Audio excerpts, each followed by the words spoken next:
নমস্কার, সবাই কেমন আছো? আশা করছি খুব ভালো আছো। আমিও খুব ভালো আছি। দুদিন ধরে সোশ্যাল মিডিয়াতে একটা খুব একটা খুব ভিডিও দেখছি যে একটা বিশ্বজিৎ যে বলে একটা নাম আছে। তোমরা হয়তো আমি জানি না তোমরা সবাই দেখেছো কিনা ভিডিওটা আমি জানি না। কিন্তু সে আমাদের ইন্ডিয়ান আর্মিদেরকে নিয়ে অনেক বাজে, বাজে কথা বলেছে। অনেক বাজে, বাজে খিস্তি দিয়েছে, গালাগালি দিয়েছে যেটা মানে কি বলবো? উনি যে আমাদের ভারতে থাকে আমার এটা বলতেও আমার ঘৃণা লাগছে যে উনি আমাদের ভারতবর্ষে থাকে। উনি একজন বাঙালি। উনি যদি অন্য কোনো দেশ থেকে বলতো তাহলে কিন্তু ব্যাপারটা অন্য রকম হতো। উনি আমাদের ভারতে থেকে আমাদের ইন্ডিয়া আর্মিদের নামে অনেক বাজে, বাজে মন্তব্য করেছে, অনেক বাজে, বাজে খিস্তি মেরেছে লাইভে এসে সেটা আবার। ঠিক আছে? তো সেটার জন্য তাকে পুলিশে গ্রেপ্তারও করেছে। একদম ঠিক কাজ করেছে।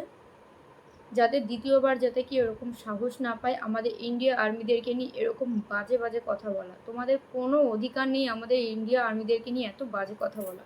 তোমরা কি করে বলছো আমাকে সেটা একটু জানাবে প্লিজ। হ্যাঁ, তোমরা কি করে বলছো এরকম কথাটা? তোমরা যাদের জন্য তোমরা রাতে নিশ্চিন্তে ঘুমাতে পারছো, তোমরা তাদেরকে এমন কথাগুলো কি করে বলতে পারছো? সে বলছে যে তোরা তো মাসে ৬,০০০ টাকা ইনকাম করিস, মানে এরকম করে কথাগুলো বলছে, তুই তুই করে কথা বলছে। ঠিক আছে, মানে এরকম বলেছে এটা, মানে এত এতটা জঘন্য ভাষায় কথা বলেছে আমি তোমাদেরকে বলে বোঝাতে পারছি না। আর সবাইকে এটা অপমান করেছে, আমাদের ভারতের যেসব নাগরিক আছে না সবাইকে অপমান করেছে। ওই বিশ্বজিতের যেন কঠোর থেকে কঠোর শাস্তি হয়। তোমরা জানি না তোমরা ভিডিওটা দেখেছো কিনা, যদি দেখে থাকো তোমরা কমেন্টে জানাবে যে তার কী শাস্তি হওয়া উচিত। আমার মনে হয় তার ভালো শাস্তি হওয়া উচিত। সে যাতে সহজে ছাড়া না পায়, তার যাতে একটা শিক্ষা হোক, যেই কারণে মানে আর ১০ জন কেন, একজনও যাতে এই কথাটা না ভাবে যে আমাদের ইন্ডিয়া আর্মিদেরকে নিয়ে এত বাজে মন্তব্য করা বা কোনো খারাপ কথা বলা। তোমাদেরকে কে অধিকার দিয়েছে এত আর্মিদেরকে নিয়ে এত কথা বলার? তোমাদের যাদেরকে তোমার সম্মান করা উচিত, ঠিক আছে, যাদেরকে তোমার সম্মান করা উচিত, যাদেরকে তোমার স্যালুট জানানো উচিত, তাদেরকে তুমি স্যালুট না জানিয়ে তাদেরকে কেন এরকমভাবে কথাগুলো বলছো আমি সত্যি বুঝতে পারছি না। তুমি, হ্যাঁ, তুমি তোমার টাকা পয়সা আছে, তুমি ইনকাম করো, তোমার দোতলা বাড়ি আছে, তুমি সব দেখিয়েছো যে আমি মাসে এত এত করে ইনকাম করি, এত ঘর বাড়ি করেছি। আর্মিদেরকে বলছে যে তোমাদের তো ইনকামই নেই, তোমরা কিচ্ছু করতে পারছো না, দেখো আমি কত কিছু করেছি, তারপর আমি নিজের ফিটনেসটা বজায় রেখেছি বডি করে। আচ্ছা, টাকা পয়সা থাকলে সব হয় না, ঠিক আছে? তোমার তো অনেক টাকা পয়সা আছে, তুমি বডি করেছো, খুব ভালো কথা। ঠিক আছে, খুব ভালো কথা। তুমি কি জানো একটা বলছে অনেক কষ্ট করে সে করেছে বডিটা, ঠিক আছে? ওই কষ্টের কোনো দাম নেই গো। আমি বলছি ওই কষ্টের কোনো দাম নেই। তুমি যদি আজকে ইন্ডিয়া আর্মিতে থাকতে তাহলে আমি বলতাম সেটা তুমি দাম দিয়ে একটা কাজের কাজ করেছো। তুমি জানো একটা ইন্ডিয়া আর্মিতে ভর্তি হতে গেলে কতটা কঠিন থেকে কঠিন পরীক্ষা দিতে হয়, তারপরে সেই কিন্তু সেই জায়গাটায় যায়। তারপরে তারা কিন্তু নিজেদের কথা তো ভাবেই না, তাদের পরিবারের কথা ভাবে না। তারা শুধু ভাবে তাদের মানে ইন্ডিয়া, আমাদের পুরো ইন্ডিয়াটাকে, আমাদের ভারতবর্ষকে রক্ষা করতে হবে। আমাদের মতন সাধারণ মানুষদেরকে তারা রক্ষা করে। আমরা তো রাত্রে নিশ্চিন্তে ঘুমাই। তারা কিন্তু নিজেদের জীবনের পরোয়া না করে তারা কিন্তু বর্ডারে অন্যান্য দেশের আর্মিদের সঙ্গে যুদ্ধ করছে, যাতে আমরা সুরক্ষিত থাকি, আমরা যাতে নিশ্চিন্তে রাতে ঘুমাতে পারি। ঠিক আছে? আমরা তাদের পরিবারকে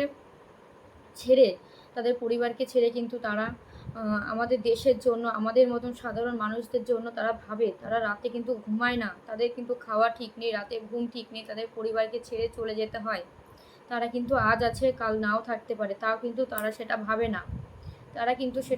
তারা কিন্তু নিজেদের কাজটাকেই সবথেকে বড় মনে করে। তো সেই জায়গায় দাঁড়িয়ে তুমি কি করে কথাগুলো বলতে পারো আমি সত্যি বুঝতে পারছি না বিশ্বজিৎ।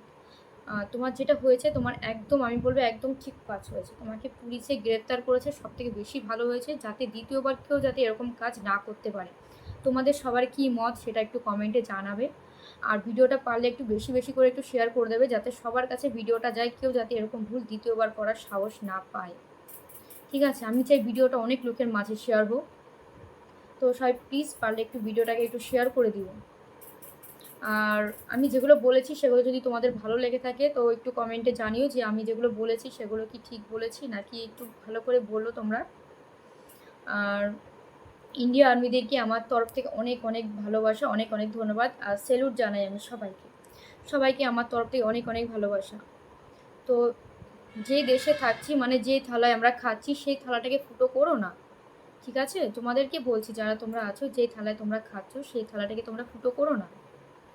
দ্বিতীয়বার কিন্তু সেই থালাতেই তোমাকে খেতে হবে, সেই ফুটো থালাতেই তোমাকে খেতে হবে কিন্তু। তাই যে দেশে আছো সেই দেশের পুলিশ, আর্মি, সাধারণ নাগরিক মানে আমাদের মতন সাধারণ লোক সবাইকে কিন্তু সম্মান করার চেষ্টা করো। যদি কাউকে সম্মান করতে যদি না পারো তাহলে প্লিজ অসম্মান করো না।